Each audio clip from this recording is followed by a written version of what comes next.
आज छोटे छोटे बालकों ने कहा, बोले हम आपको अपना सखा बनाना चाहते हैं और अपने घर ले जाना चाहते हैं। बोले चलिए सनी ही सखा धाम में हमारे साथ। अरे बोले व्यंजन अनेक हमारी माई ने बनाए हैं, 56 भोग बनाए हैं हमारी मैया ने। हाँ, बोले चलिए सनिए ही सखा धाम में हमारे साथ, व्यंजन अनेक हमारी माई ने बनाए हैं। कैसे बनाए हैं? बोले पत्थर भरे दही में और मिलाए के निकारे धरे, कढ़ी और फुलौरी दाल मातहू सजाए। क्या बनाया है?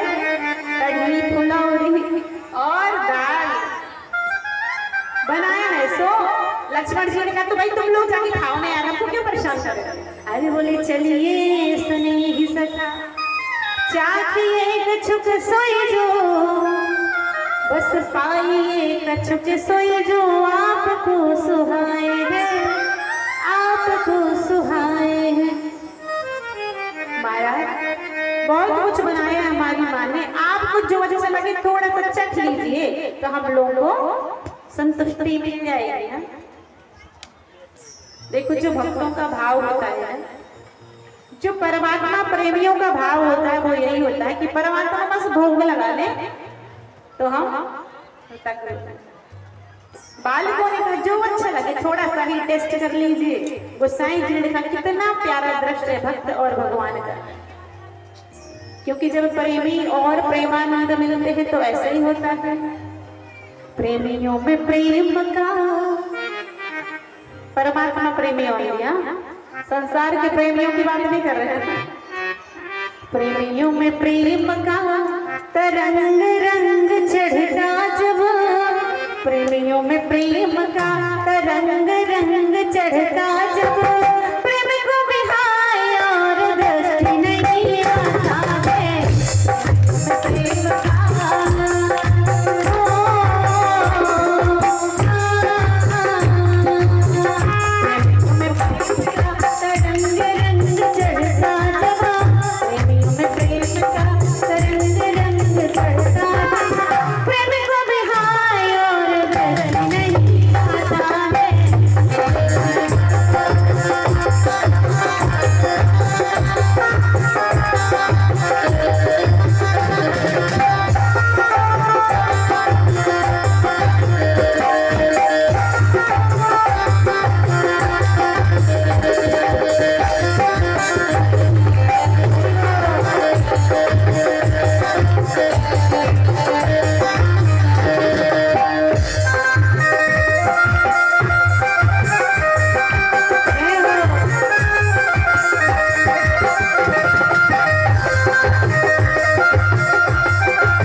परमात्मा के प्रेमी मिलते हैं ना, तो उनको प्रेम के अलावा कुछ भी नजर ही नहीं आता। आज परमात्मा राम सभी बालकों के साथ हंसी ठिठोली करते हुए बालक अपने घर ले गए, भोग लगवाया परमात्मा को। भोजन पा करके राम जी ने कहा कि देखो ना लक्ष्मण, इस नगर में कितना प्रेम है, ऐसा सुंदर नगर, ऐसे सुंदर लोग, ऐसा सुंदर भाव हमने कभी देखा ही नहीं है। लक्ष्मण जी ने कहा तो मैं क्या करूं? अरे राम जी ने कहा लगता है कि मिथिलापुरी में ही रह जाए, कहीं जाएंगी नहीं। आज गोसाई जी ने लिखा इतना प्यारा मिथिलापुरी का भाव लोगों का।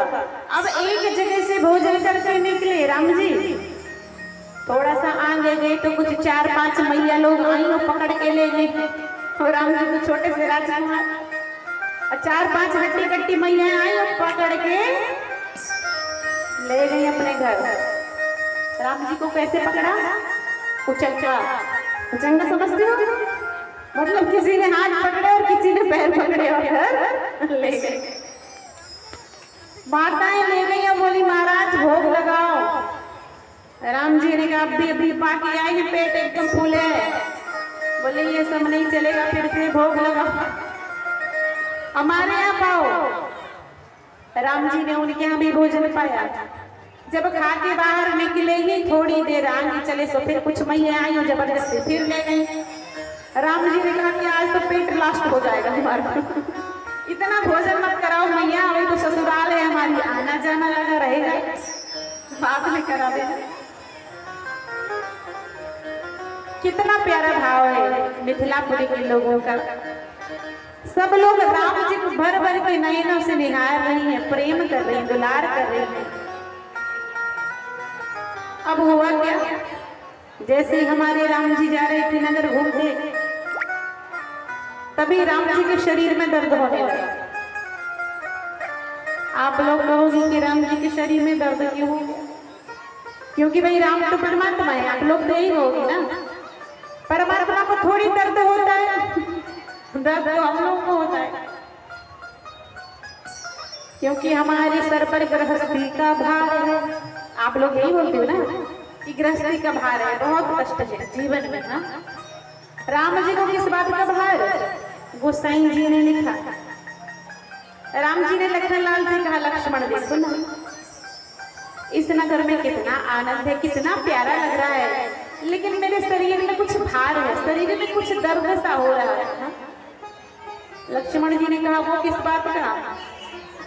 तो लक्ष्मण जी से राम जी बोले रोम रोम प्रतिलागे कोटि कोटि ब्रह्मांड। राम जी के शरीर के प्रत्येक रोम में करोड़ों करोड़ों ब्रह्मांड लटकते हैं। शरीर में रोम कितने होते हैं? कितने? अनकाउंटेबल, इतने होते हैं कि हम गिन नहीं सकते, सर के बाल नहीं गिन सकते। और रोम तो जरा सोचो, राम जी के रोम रोम प्रति लागे कोटि कोटि ब्रह्मांड, एक एक रोम में करोड़ों करोड़ों ब्रह्मांड जिसके समाये हुए हैं। ऐसे राम जी को क्या कष्ट नहीं होगा? जरा सोचो, दर्द तो होगा ना, भार तो होगा। राम जी ने कहा लखनलाल से, भाई एक काम करो ना, कुछ दिन के लिए मेरा ये जो वजन है ना तुम अपने पास रख लो तो अच्छा रहेगा। अपने पास रख लो कुछ दिन के लिए, फिर मैं अपना रिटर्न ले लूंगा। लक्ष्मण जी ने मना कर दिया। लक्ष्मण जी बोले महाराज मैं नहीं लूंगा, क्योंकि हमारे ऊपर तो ऑलरेडी भार है, क्योंकि ये जो पृथ्वी का सारे संसार का भार संभाल रखा है वो किसने? शेषावतार लक्ष्मण जी महाराज। बोले महाराज हमारे पास पहले से है बहुत सारा ऑलरेडी, आपका नहीं लेंगे। इतनी प्यारी दोनों की मधुर वार्ता चल रही थी। और जब चले ही रही थी ना, रास्ते में जाते जाते, तो सखियां जो कुछ डबल स्टोरी वाले मकान बने थे ना, दूसरे मंजिल में बैठे कुछ सखियां ये बात सुन रही थी। तो वो गई सीता जी के पास और बोली, मैया हमारे नगर में देखन नगर अब भूप सुत आए। माता किशोरी जी से कहा कि हमारे नगर में तो प्यारे से राजकुमार आए हैं, लेकिन उनके शरीर में बहुत कष्ट है और हमारे मिथिलापुरी में तो किसी को कोई कष्ट नहीं है। केवल और केवल मिथिला ऐसी नगरी है जहाँ पर सब प्रसन्न रहते हैं, ना किसी को घर की टेंशन, ना किसी को बाहर की टेंशन, ना किसी को काम की टेंशन। हाँ, परम प्रसन्न रहते हैं मिथिलापुरी के लोग।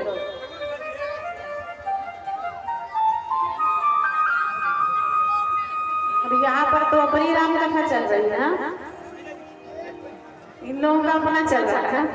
बोले सच्चिदानंद भगवान की। देखो जो जहाँ पर है, लेकिन कथा भाव से, शोर ना, 3 घंटे की बात। अब जब कथा हो जाती है तो फिर घर में जाके यही सब तो करना है। अभी थोड़ा शांति से कथा सुनाइए। उस सखी ने किशोरी जी से कहा, मैया